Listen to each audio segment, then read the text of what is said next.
ইমাম হোসেন যে কারবালার ময়দানে শাহাদত বরণ করেছেন, এই কুয়াকে এত কম বেশি সবারই জানা। নবী রহমতুল্লিল আলামিনকে আল্লাহ আগে থেকে জানাই দিয়েছেন। উনি কি একবারও দোয়া করেছেন আল্লাহ কাহিনী পাল্টাই দাও? ভাইয়া শুনি নাই আমি। নবী রহমতুল্লিল আলামিন চাইলে বলতে পারতেন আল্লাহ ইমাম হোসেনের কাহিনীটা একটু সহজ করে দাও, বলেন নাই। আম্মা জান ফাতেমা বলেন নাই, মৌলা আলী শেরফুদা বলেন নাই, ইমাম হাসান বলেন নাই। কেন বলেন নাই? কারণ নবীজি রহমতুল্লিল আলামিন বলে আল্লাহর সবচেয়ে পছন্দের গুণের নাম ধৈর্য। জোরে বলেন, জোরে বলেন।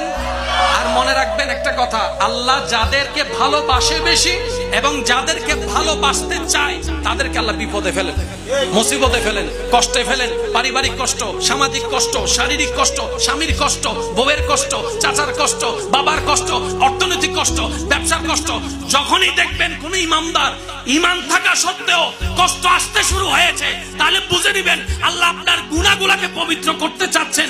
আপনার এই কষ্ট দিয়ে গুনাহ মাফ করে দিবে, আপনার দরজাকে বুলন্দ করে দেওয়ার চেষ্টা করবে।